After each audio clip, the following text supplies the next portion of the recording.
Wake up, gamers! It's been like 3 weeks, which means we have a brand new Magic the Gathering set to dissect, pick apart, and pull all the modern playable cards from.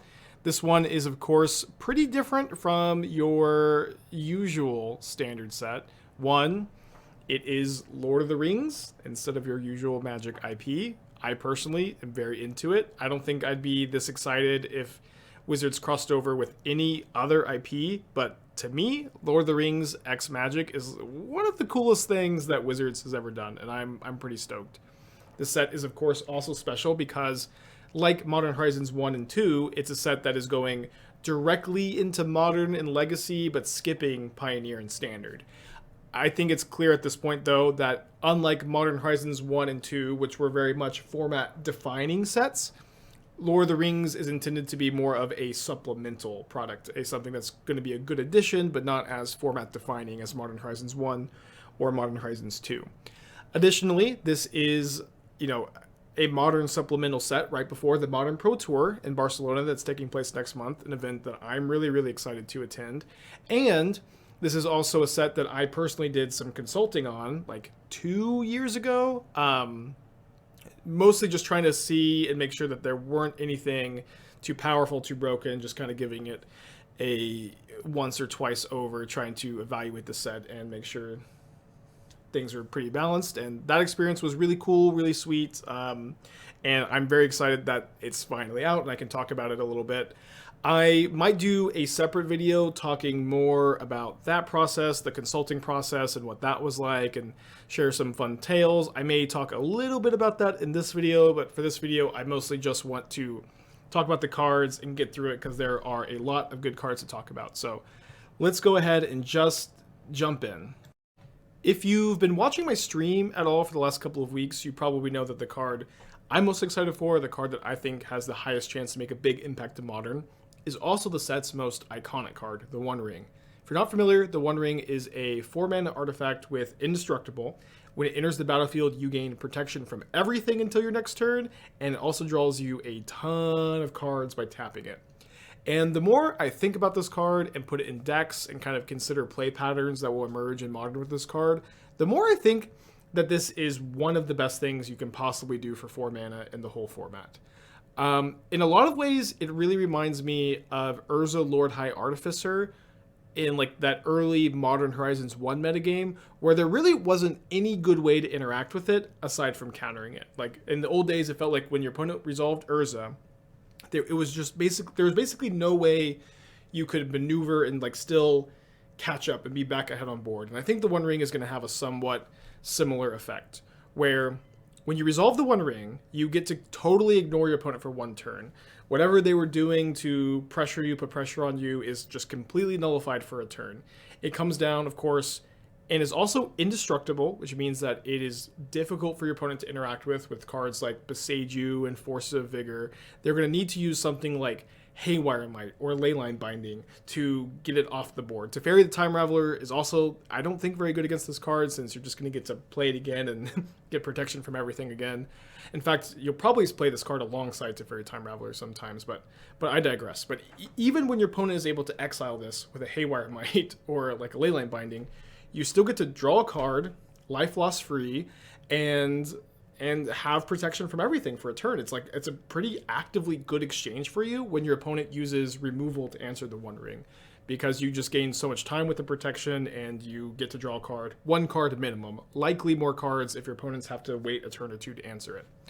And the amount of cards that you could draw with the One Ring is really absurd. So it comes down, you draw a card on that first turn, you untap, you lose 1 life. Then you tap it and you draw 2 cards, and then the next turn you lose you lose 2, and then you get to draw 3 more, etc., etc., etc.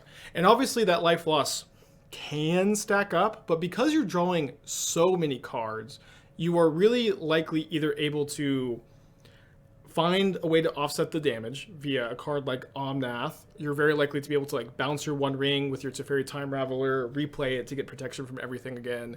You're really likely to be able to, if you're comboing off with it by tapping it over and over again, you can tap it, draw 3, untap it with like a Manifold Key, draw 4, and just continue to go off and use your resources to win the game immediately before the life loss is even that relevant. There's just So many sequences with this card that feel absolutely backbreaking. And this is a card that I could see going in a wide variety of decks. I could see it going in blue-white, 4-color control. Any Tron variant ever probably wants to main deck 3 and use 1 as a card in the Great Creator 2 to target.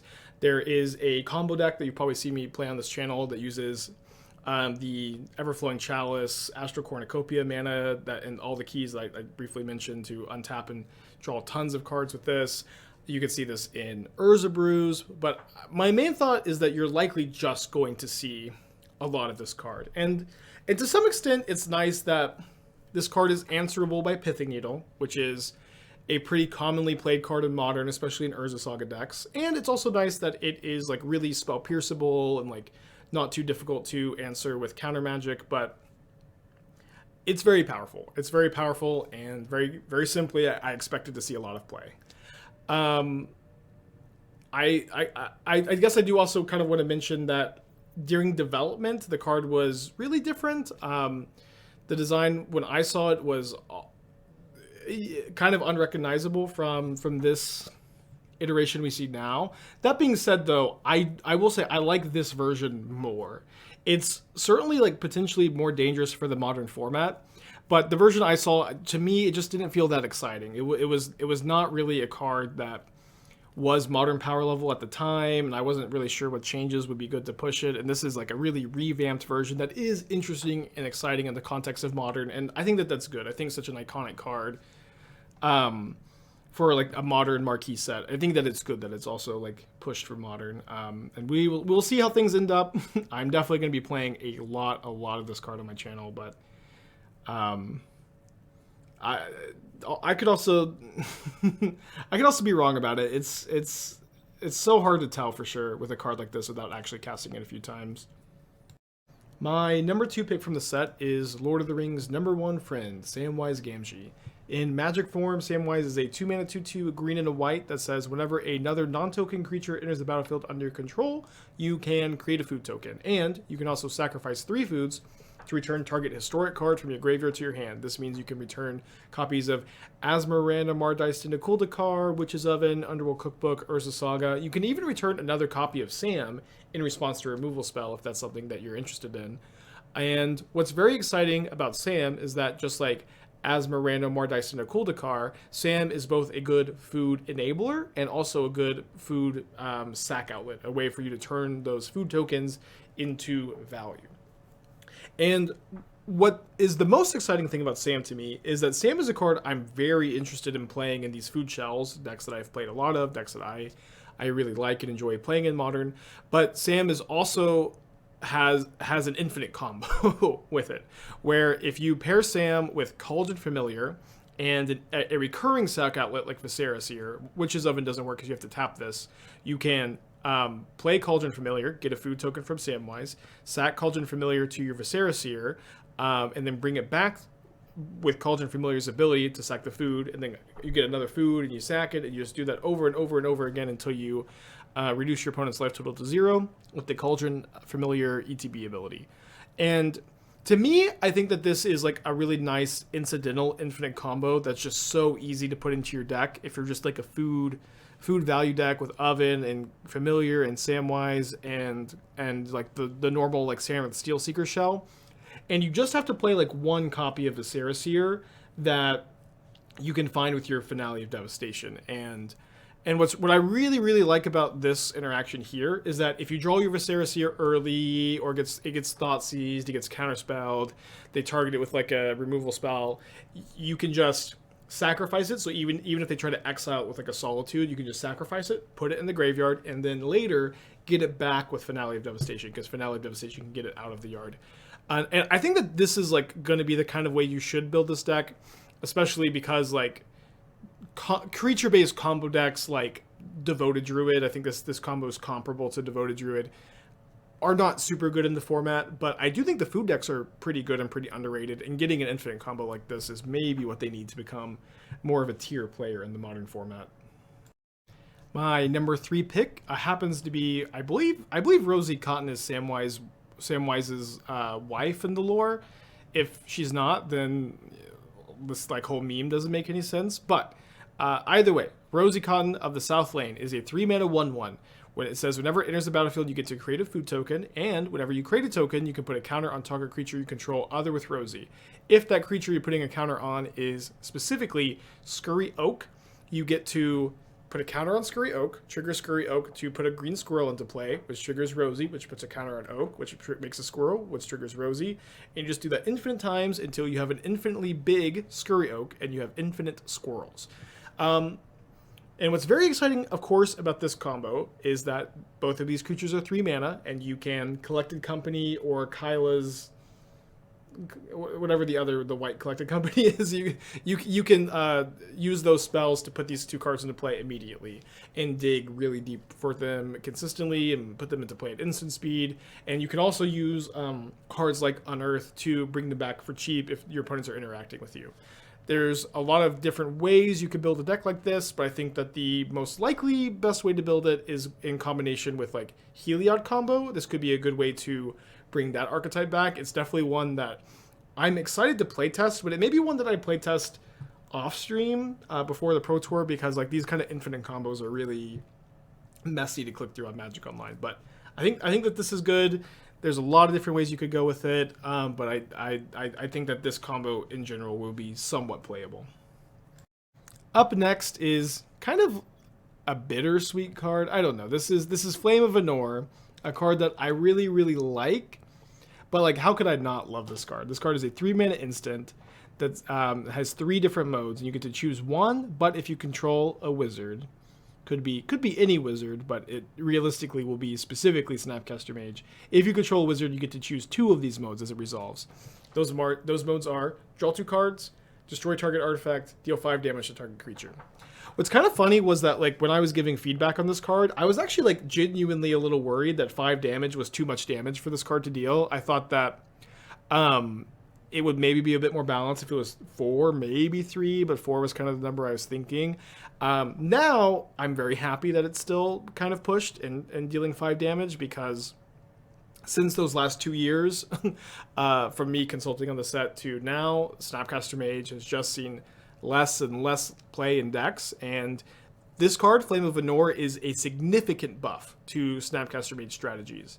And I do think that if this isn't enough, I'm going to like really kind of stop thinking about the card for a while. I do still consider the card when I'm brewing. It doesn't end up making the cut very often, but it is still a card I consider when brewing. But if I'm not impressed by the card with Flame of Anor, I do think that I'm likely going to put it down mentally for a little while. So this is kind of like, to me, Snapcaster's last chance to make a splash, but it's a good chance. Flame of Anor, these 2 cards play so well together. And it is really important to note that if this you control a wizard mode is on, this card is insane. This card is banana mode if you always get to choose 2 modes. It would be a 4 of in like every control deck until the end of time. So this is exciting. I have high hopes and low expectations. Okay, so Hew the Entwood is a card that I had a really hard time evaluating it in like the consulting development stage. I have a really hard time evaluating it now. And I do intend to cast this card, and I think that it's most likely that trying to build a deck around Hew the Entwood is going to result in being like a worse deck than like Glimpse for Tomorrow combo, Living End, Rhinos, like other decks that exist in the format. That being said, this is a very interesting and powerful line of text. This is a 5-mana sorcery that says you can sacrifice any number of lands, reveal the top X cards of your library, where X is the number of lands sacrificed this way, and then you can choose any number of artifact or land cards revealed this way and put them onto the battlefield, and then the rest on the battlefield tapped, and the rest on the bottom of your library in random order. I actually think that this clause, or sorry, not this clause, but the clause on the One Ring, if when the One Ring enters the battlefield, if you cast it, you gain protection from everything. I kind of think that that's because of this card. That like going Hew the Entwood into protection from everything is like maybe a little bit too potentially powerful. That being said, if you just kind of close your eyes and you visualize, I'm going to cast Hew the Entwood. I'm going to sacrifice 5 lands because it's turn 5. What am I putting into play? I'm going to put into like a Worm Coil, maybe the Portal to Phyrexia. If you just hit like 2 really big things and you're like -2 lands, it's pretty good. Turn 5, Worm Coil into Portal to Phyrexia. You do it with 6 lands. You hit like 3 things. I don't know. Like what's bad, of course, is like, how, are you playing this in like a Trash for Treasure deck where you're playing like just all artifacts and Trash for Treasure and then also this card, or are you going like really crazy where your deck is just all big artifacts, old school beside you so this card can't be countered, bring to light this card, and like maybe some like Explorers and Arboreal Grazers to ramp into it? Is that like the whole deck? I don't know. I'm gonna try it. I don't expect it to be very good. I don't expect it to be better than other combos, but it is a really, really weird line of text that is potentially very powerful, just in the context of Modern, not likely to be more powerful than other combo decks, which is, you know, a high barrier of entry. Like, you know, for a new combo deck to exist and be better than the other combo decks is definitely asking a lot. But I don't know. I kind of feel like Gandalf again in the research lab. I didn't know what to think about it 2 years ago. The card is, I think that the card was maybe 6 mana and is now 5 mana. But I still don't know what to think about it now, and I'm at least excited to cast it a couple times. So I wanted to talk about this next group of cards together because I kind of feel like they fit in this weird new category that I'm kind of pitching as like a new piece of Magic terminology. They're not staples, they're paperclips.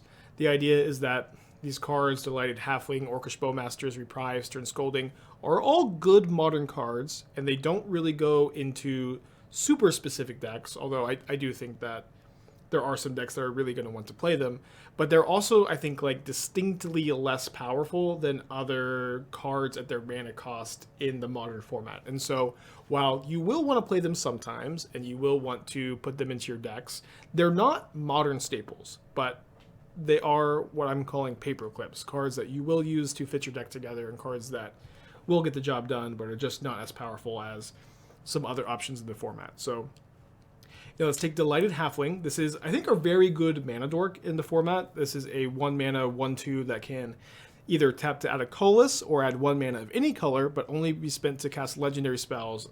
But those legendary spells are also uncounterable.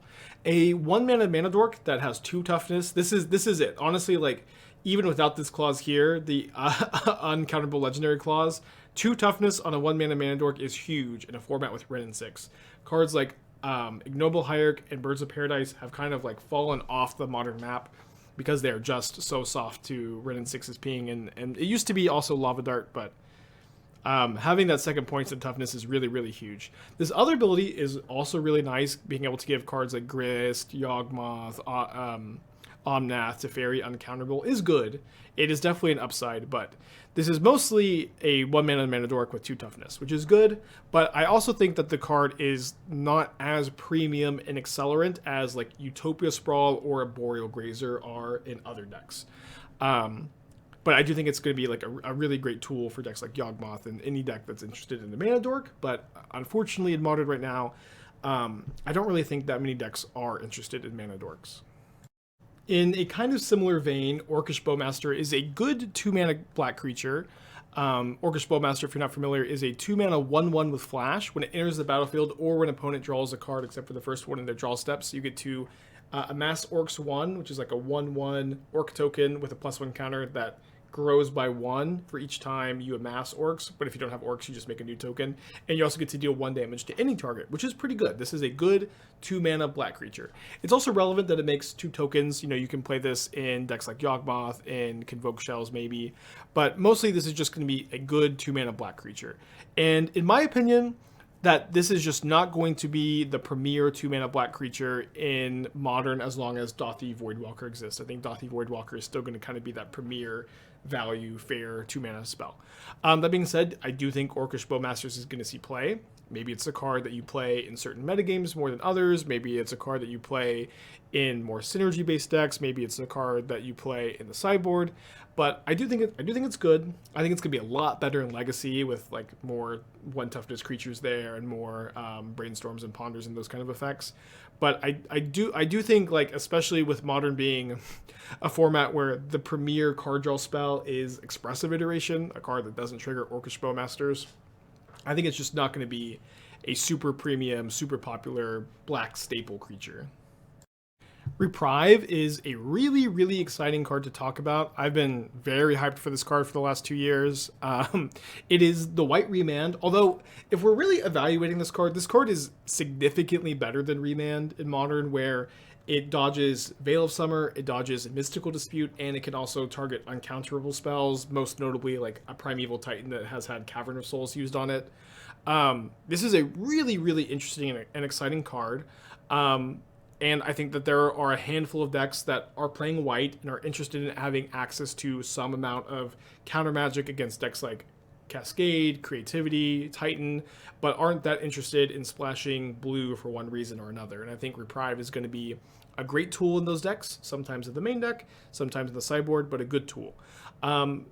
Maybe as a little bit of a sidebar, a lot of people, I think I've seen online, have talked about how Remand is not playable anymore, so Reprieve is not playable. And I think like to counter that point, number one, Remand is playable. Remand does pretty regularly sneak into the top 8s or even the first place of tournaments in decks like Scapeshift and weird combo decks. Creativity has even played Remand from time to time. Remand is a playable Modern card, and the fact that this is given access to decks that don't usually have access to any spells on the stack, and that it is significantly better than Remand, being able to interact with, again, uncounterable spells, doesn't get Veil of Summer, doesn't get Disputed.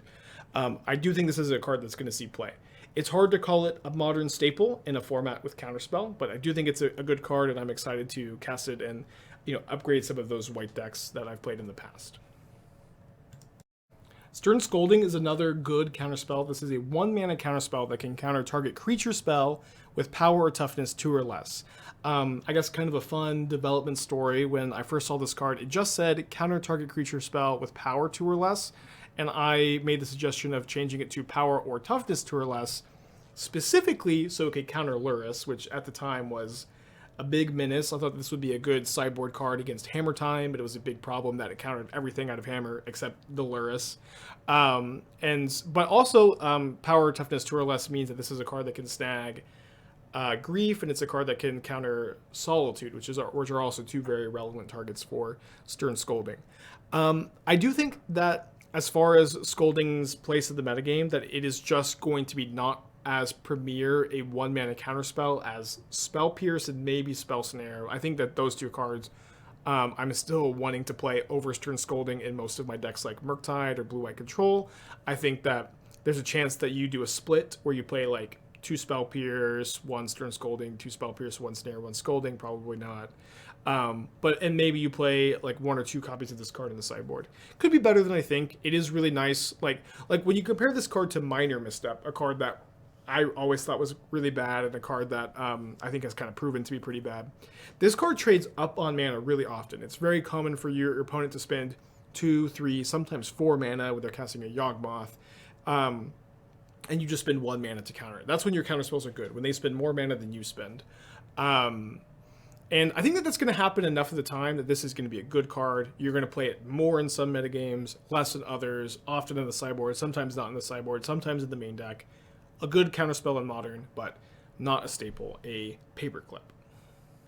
And then in a different category from paperclips and staples, which are kind of like generic powerful cards that can go in a few different shells, we have these Archetype Upgrades. These are cards that will go in like 1, maybe 2 specific decks and are more so options for those archetypes to play with, and maybe they end up staying around, maybe they don't, but they're definitely cards that we're going to try. And so probably the most exciting one is this one, Sauron's Ransom. It's kind of like a mini 3-mana Fact or Fiction where you reveal the top 4 cards of your library, your opponent puts them into 2 piles, 1 face up, 1 face down. You put one of those piles into your hand, the other in the graveyard, and the ring tempts you.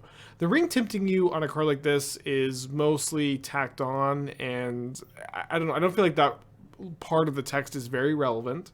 I think that you're mostly going to see Sauron's Ransom in Reanimator variants in Modern. I think that it's particularly interesting in like the Goryo's Vengeance builds that we've been playing, which I think are pretty good, and it's possible that this card is either better than Shadow's Prophecy, or you want to play this card with a split of Shadow's Prophecy. I think that the card is a really good role player there.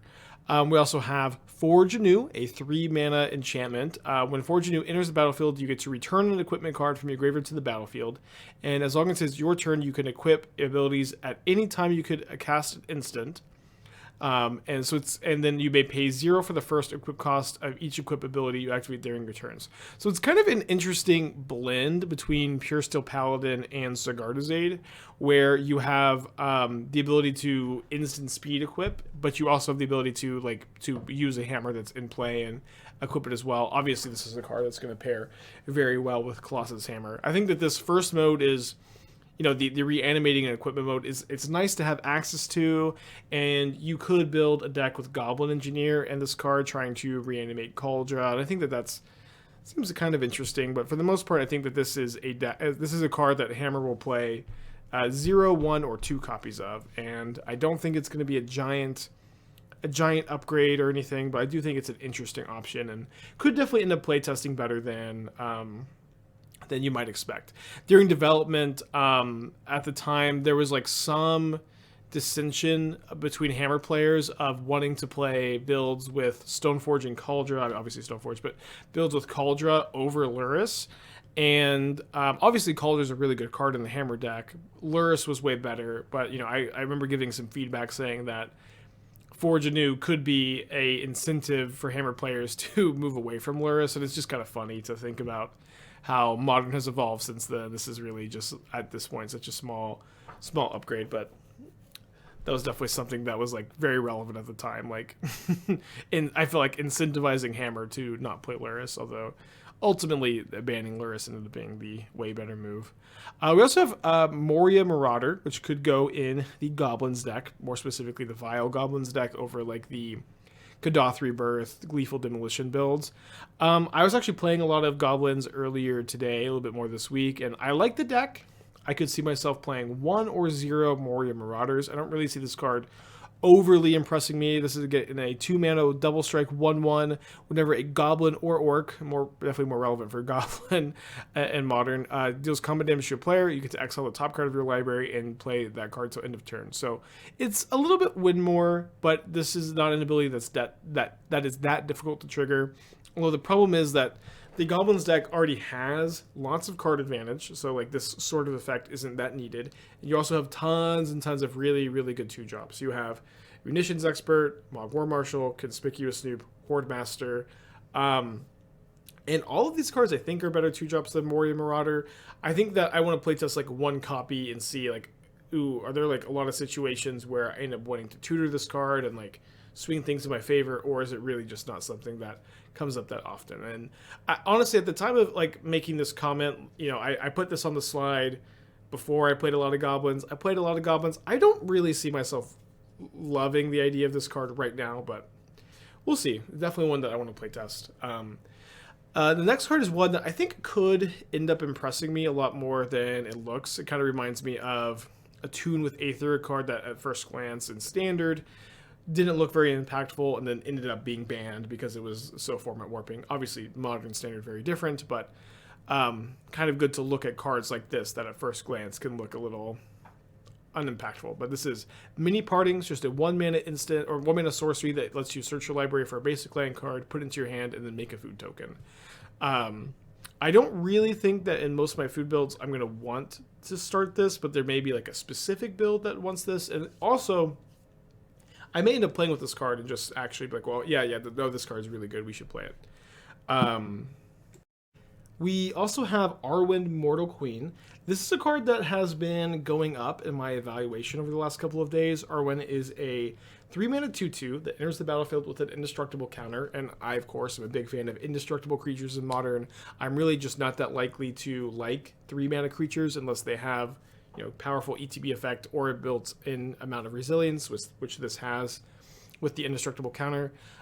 You can spend a mana, remove that counter, and give another creature indestructible and a +1 counter and a lifelink counter. And then Arwen also gets a +1 counter and a lifelink counter.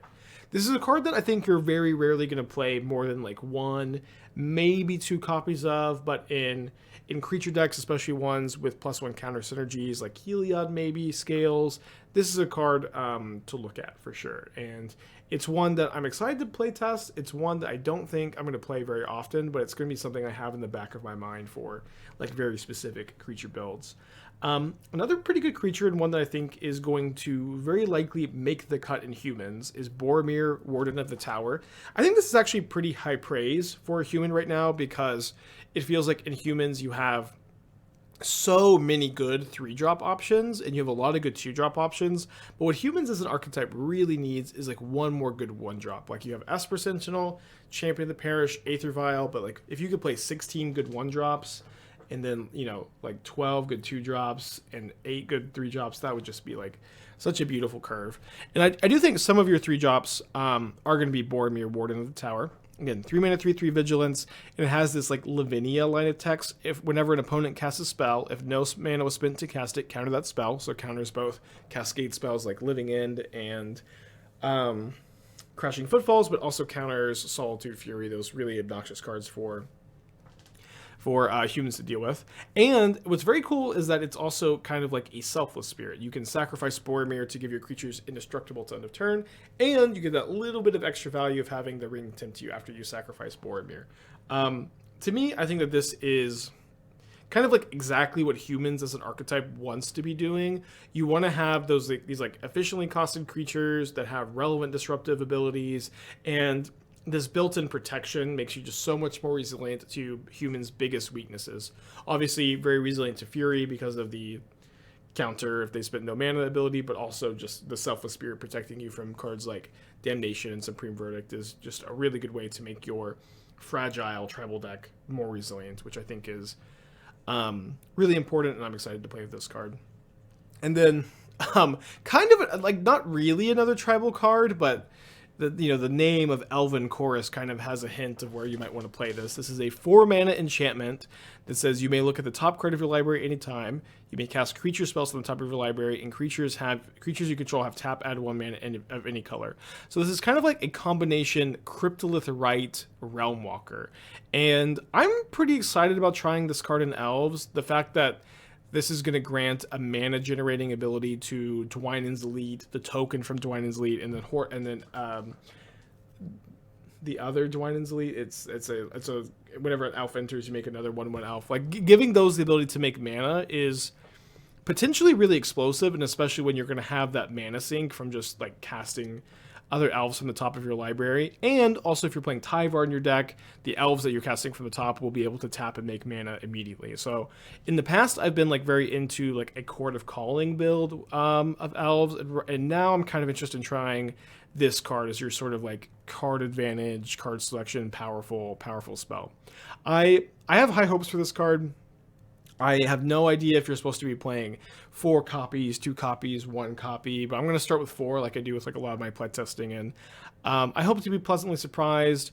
A lot of times when I see an upgrade for a deck like Elves, I say, oh, it's just like not really what the deck needs to potentially be playable or good in the format. Elven Chorus might actually be what Elves need. Like I really think that Elves has been kind of dying for a really, really powerful card advantage spell, a way to just overpower the Furies and the Damnations and the Verdicts and the Unholy Heats of the format.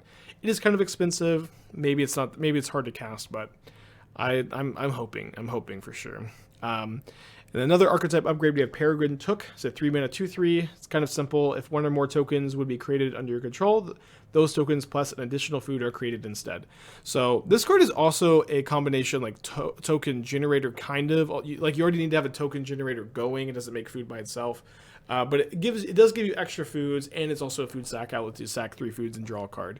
Right now, most of my food builds are not playing Peregrine Took. It's not a card that I am super excited by. I think it like just barely misses the cut in the same way that that several other playable food cards do miss the cut in these builds. There's just like so many cards in the archetype, and you can't fit them all in, and there's like a lot of moving pieces, and it's kind of a complicated deck. But it's on my radar. I will definitely play with the card at some point, and it's definitely one of those that could be better, found to be better after playtesting than this initial evaluation. These next group of cards are cards that I all think are really good. In fact, I would maybe put all of these cards above any of the ones in this group, although it's not super far apart.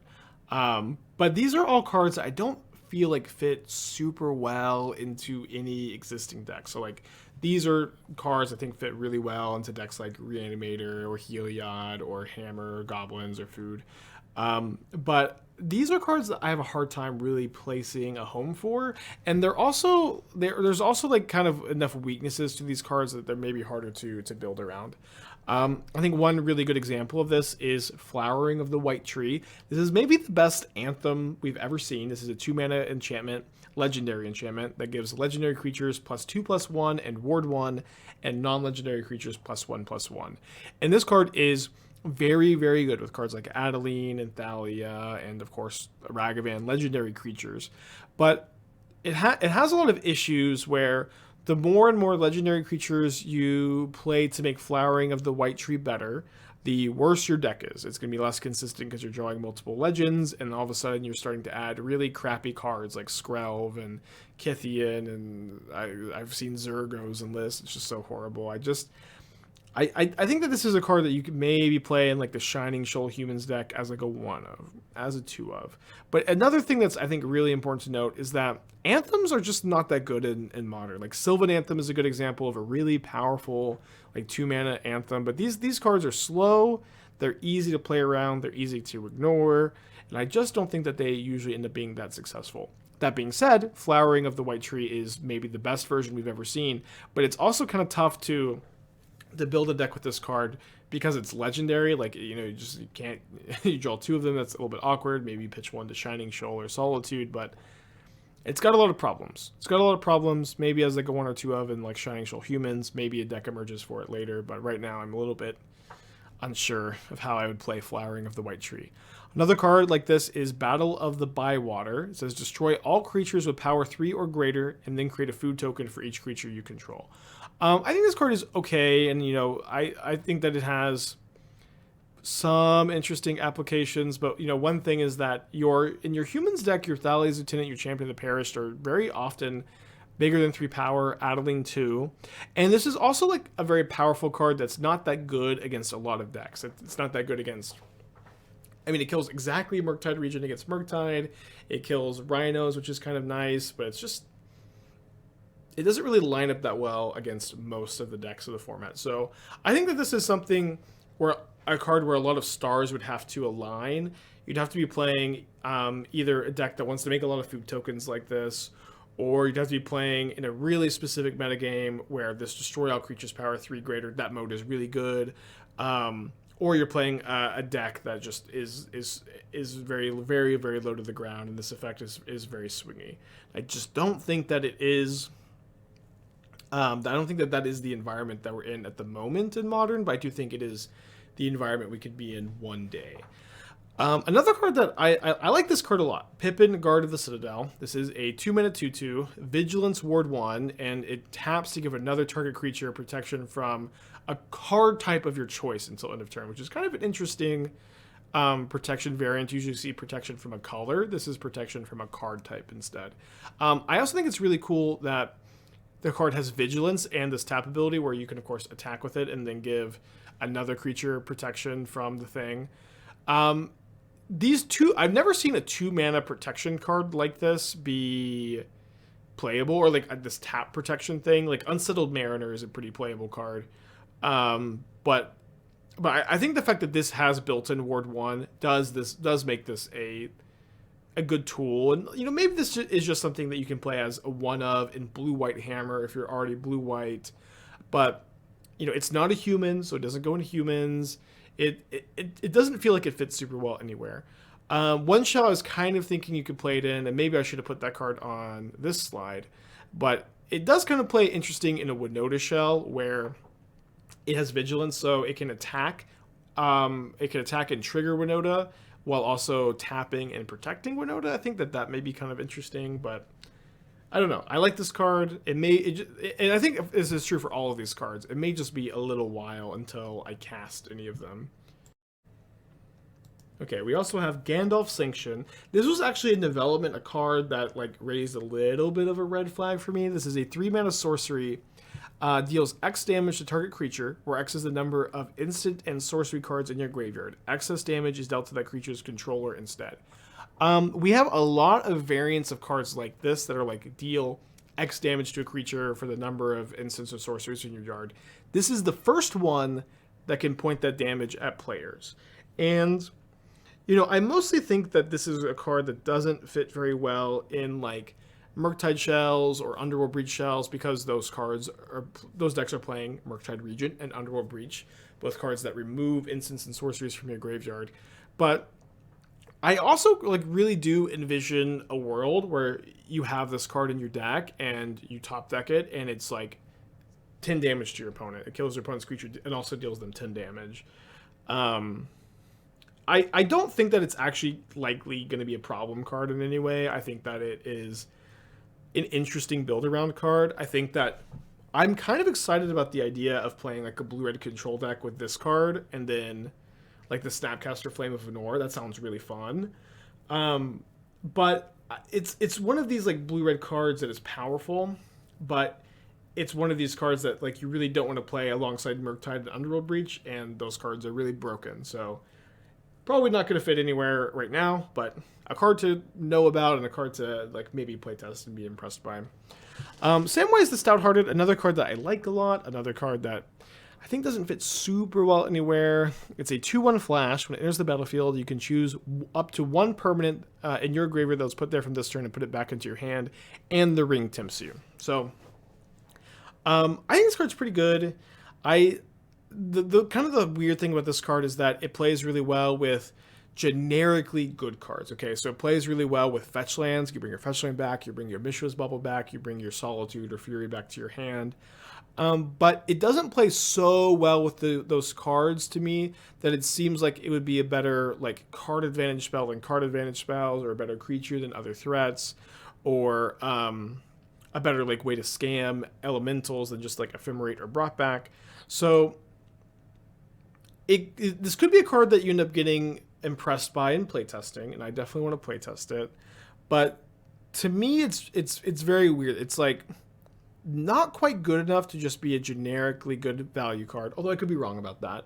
And it's not quite synergistic enough to be in like more of a focused combo deck. It's just kind of a weird in between in some ways, and it is good, but it just to me just doesn't quite fit. So hopefully I cast this card one day, though. I really do like this card a lot.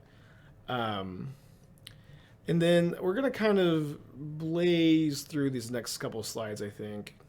So I don't think that Spirits is a very good deck right now, and I don't think that it will become playable after the really medium upgrades of King of the Oathbreakers and Shadow Summoning.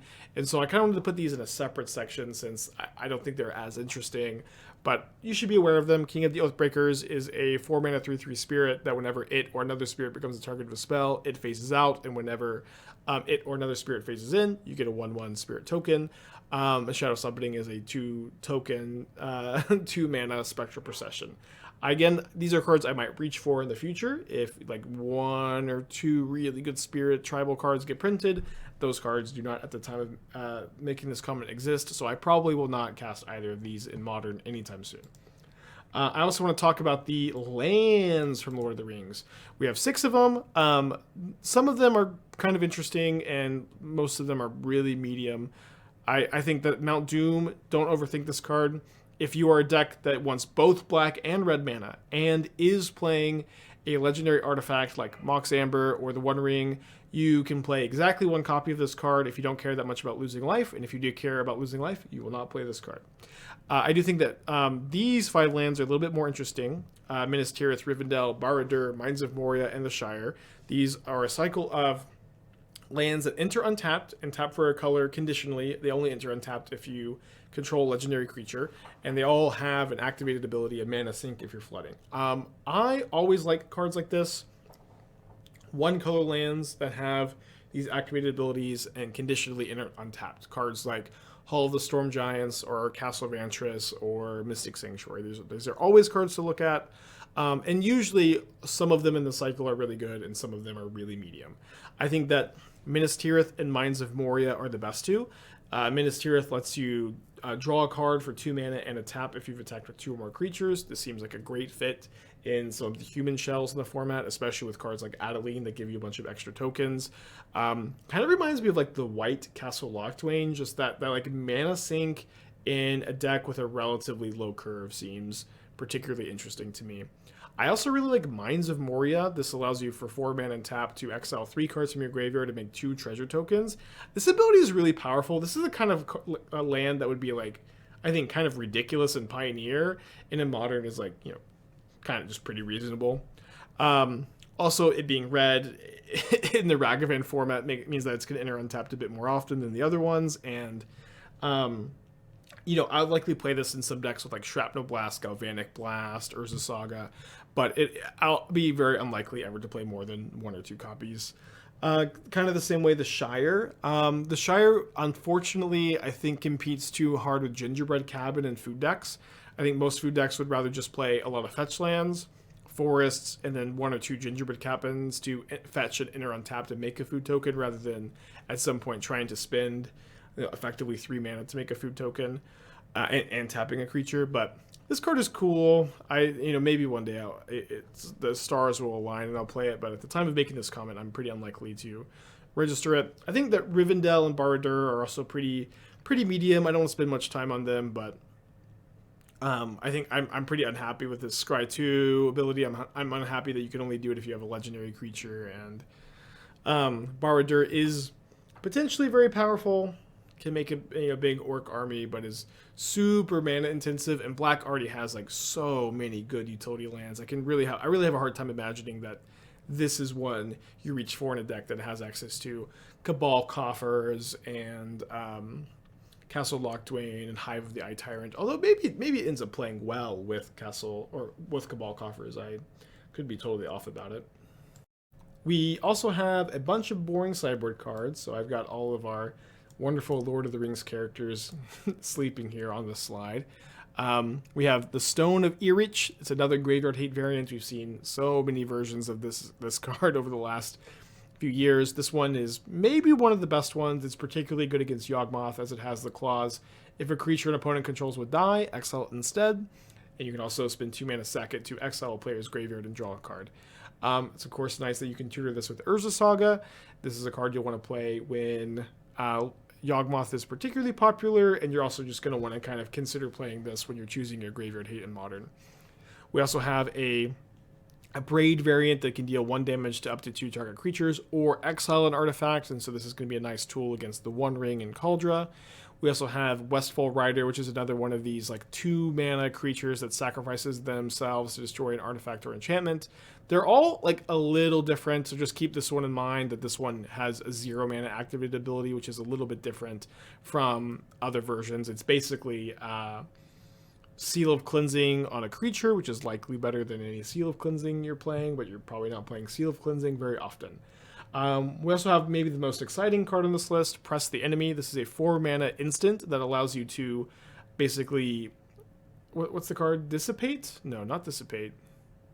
Unsubstantiate. Return target spell or non-land permanent opponent controls to its owner's hand, and then you can cast an instant or sorcery spell with equal or lesser mana cost from your hand without paying its mana cost. So I think this could be interesting in Rhinos or Living End or Glimpse, the suspend spell decks, where you can, on your opponent's instep or in response to the spell they play for turn, bounce something, play your suspend spell, and get a big tempo swing. I think this could be an interesting sideboard plan for some of those decks. I think it's something that you're really going to have to think about and evaluate and decide if it's something you want to do, but it's an option, and if you are a suspend gamer, you should really think about playing this card. We also have my favorite card of the set, Lost to Legend.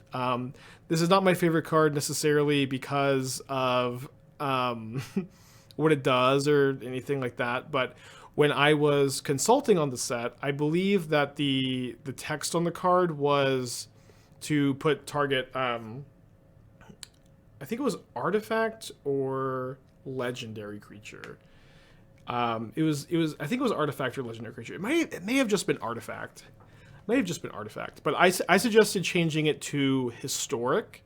Put target non-land historic permanent in its owner's library fourth from the top, because I felt like the historic was like a very small buff to the card because it was just adding sagas to that list, but also it fit with the theme Lost to Legend really well. And then we were going through like that first round of like revisions, and it was like the first card I scrolled to, and they changed it to historic, and I was like, it was a really, really cool moment to like give like fun feedback like that on a card. And then like, wow, I changed a Magic card. That was like the first time I ever saw it. So I love that it still says historic on the card. Although I wanted it to say, I didn't want it to say non-land historic permanent, because I thought it was like good that it could hit Urza Saga, but now it doesn't hit Urza Saga, but it also doesn't hit artifact lands, so maybe that's okay. I think we'll play it in some sideboards. I'm probably going to buy some cool foils and artist proofs of the card because of that story, but you will very occasionally play this in your like blue-white control sideboards. Okay, even more boring than sideboard cards, we have 5 basic land cyclers. Living In players might play them. Maybe Glimpse players will play them. Oh boy, the green one gets you a forest, and you can cast Violent Outburst through Blood Moon. I'm not even going to read them. They exist. Have fun, Living In gamers. Okay, and then I've had this section on all of the set review videos I've done. These are what I like to call radar cards. Cards that I genuinely do not think are good enough, but are on my radar. And if I've misevaluated them, they're cards that we maybe end up casting and become a little bit impressed by. I think maybe the most interesting one is Sauron the Dark Lord. This is a 6-mana creature, which I tend to think are just unplayable in Modern in general, outside of like exactly Primeval Titan. But that being said, this is a really, really, really powerful creature. It has basically hexproof, or what is very, very flavorful hexproof ward, sacrifice a legendary artifact or legendary creature. It also has, whenever an opponent casts a spell, amass Orcs 1. Whenever an army you control deals combat to your player, the ring tempts you. And when the ring tempts you, you can discard your hand if you do draw 4 cards. I still don't think 6-mana creatures are playable. If there ever was one, this might be it. This card is like really, really ridiculous, but I would not sleeve up your Creeping Tar Pits yet, Grixis players. So I think a little bit outside the range of where you want to be, but I think in maybe like a more casual setting too, FNM, Heartless Summoning style deck, this really would be a very sweet one. We also have Frodo, Determined Hero. This is a card that I had high hopes for. I guess you can't see that. This is a 2/2. 2-mana 2/2. Enters the battlefield or attacks. You may attach target equipment to Frodo with mana value 2 or 3. And as long as it's your turn, prevent all damage that would be dealt to Frodo. So, in the Boros swords deck that I like to play, people are kind of excited that this is another way to equip swords for 0 mana. But I really don't like that this card is like a 2-mana summoning sick version of Fervent Champion. Fervent Champion is 1 mana, and it has haste. This is 2 mana, no haste. And I think this ability here, as long as it's your turn, prevent all damage to be dealt to Frodo. I don't think that ability almost has any text. That ability says, hey opponent, you gotta bolt this on your turn, and you know what opponents are going to do? They're going to bolt that on their turn. I would love to be wrong, because this card is very cool, and I like putting swords on stuff, but I don't think it'll likely make the cut. We also have Horn of Gondor. I like this card a lot. I think these like doubling token cards are really, really cool. I like that it comes with a human equipped, and I kind of have a dream of like siding this in against Rakdos as mono white humans, and you're singing, blowing in the horn. You're gonna beat Fury with Horn of Gondor, but in reality, this card is very likely way too slow. But I have hopes of blowing the Horn of Gondor one day. So Golem Scheming Guide is a card that I also don't think is playable. So I tend to not like 2-mana 1-toughness creatures in Modern and the Wrenn and 6 format in the first place. If Wrenn and 6 ever gets banned, though, this card's a little bit more back on the menu. But there's a long line of text here, but this text mostly, the way I'm reading it, it mostly says attack and then probably don't draw a card, and then you remove Golem from combat. Where you're going to attack, and then you look at the top 2 cards, and then you put them back in order, and then you choose land or non-land, and then your opponent chooses whether it's a land or non-land. And so it's just like, it shouldn't be that hard for your opponent to kind of gather, are you looking for lands, are you looking for spells? Maybe on turn 3 it'll be harder. But I mostly have the Golem scheming guide on this slide because I could be like really wrong, and if somehow I'm really wrong about this evaluation, and this like giant block of text says attack, draw a card, which it might somehow say that, and I'm just misevaluating it. I don't think it says that, but I think it says attack and probably don't draw a card. But if this says attack and almost always draw a card, maybe scry 2 draw a card, then it's good. So I'm telling you about it now, but I don't think I've misevaluated it so much. The next card is the Balrog Durin's Bane. I think this card is very close, very close. Right now, I don't think it's quite good enough. This is a 7 mana, 7/5 haste that costs 1 less for each permanent sacrificed this turn. And I think that this card, it's very cool that this card costs 1 less for each fetch land sacrifice on either side and each treasure token sacrificed. This card is very, very good if it costs 3 mana. It also has 7/5 haste, can't be blocked at all except by legendary creatures, which is pretty good. And when it dies, you get to destroy a target artifact or creature an opponent controls. So again, card very, very good for 3 mana, passable for 4 mana, which means that you're going to have to sack 3 or 4 fetch lands or treasures, which is just a little bit out of the range in my mind. There's just like, the treasure generators are just like not quite fast enough for this to, you know, come down turn 3 reliably, but maybe I'm wrong, and maybe one day we do see like a really good way to enable this, and this card is quite strong. But right now, just on my radar, not, you know, these cards are just on my radar. Cards are not likely to cast seriously anytime soon, but sometimes the radar cards do get there. We have like one short side of 3 cards that could maybe go in a deck with Winota. I think Winota's like really broken, but like this kind of archetype usually isn't very good in Modern. Just very briefly, we have Shadowfax, Lord of Horses. This card is specifically interesting if you're playing Agent of Treachery in your Winota deck, no, I don't think Angrass Marauders works. I think it's just Agent of Treachery, where it's a 5/4 haste, and then whenever it attacks, you can put a creature card with lesser power from your hand onto the battlefield tapped and attacking. So, I mean, I'd play this, attack, put Agent of Treachery into play from your hand. It's kind of interesting, and you would just play this as like 1 or 2 copies in a Winota deck that is playing Agent of Treachery to get it out of your hand. Not like a really big thing, but kind of fun. Maybe more of a casual kind of deck. Mary also I think would go kind of interesting in Winota. 2 mana 2/2. First strike as long as it's equipped, and whenever you attack with Mary and another legendary creature, draw a card. Kind of some interesting curves going turn 1 Ragavan, turn 2 Mary, but also when you attack with your turn 2 Ragavan, you're usually doing pretty well, and you don't need a 2 drop to do better. But also not a human, could be good on the curve.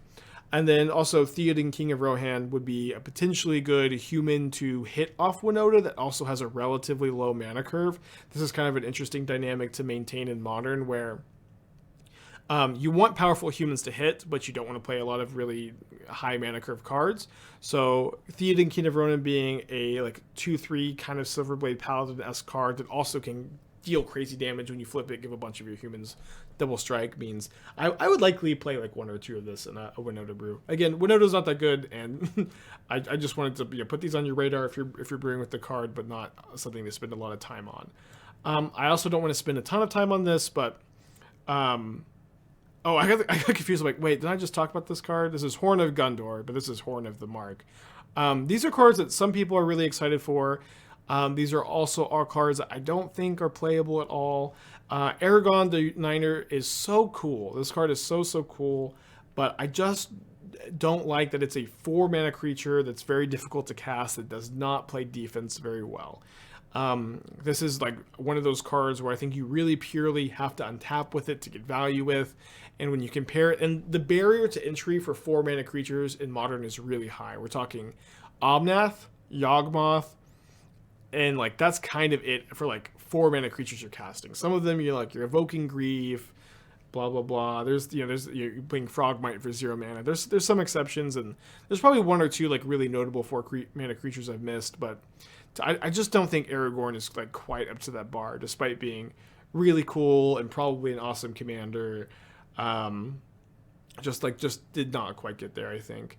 I also think Horn of the Mark is terrible. A lot of people are excited about this card, but it's just like this has the condition whenever you attack with 2 or more creatures, you look at the top 5 cards of your library, reveal a creature from among them, put it into your hand. This card I think is like kind of textbook win more. Modern has a really hard time.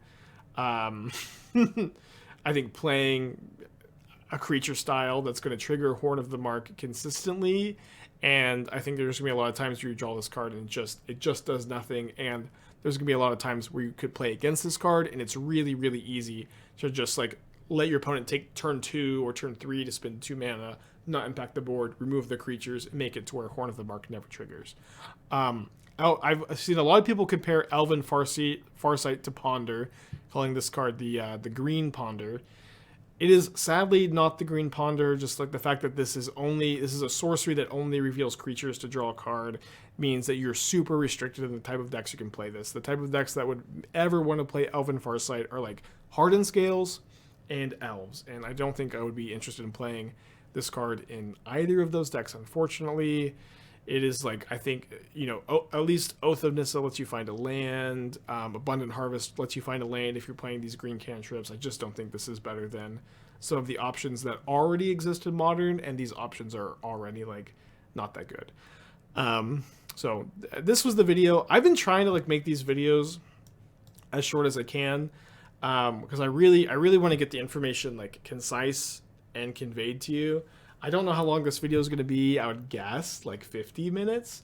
I don't know. I'm going to try to get them down. I really just want to convey the info as fast as I can, but there's a lot of info to convey, I definitely have a tendency to ramble. So if you made it this long and you listen to me ramble, thank you. I'll see you on stream. I'll see you on YouTube. Have a wonderful day. I've been Aspiring Spike. Bye.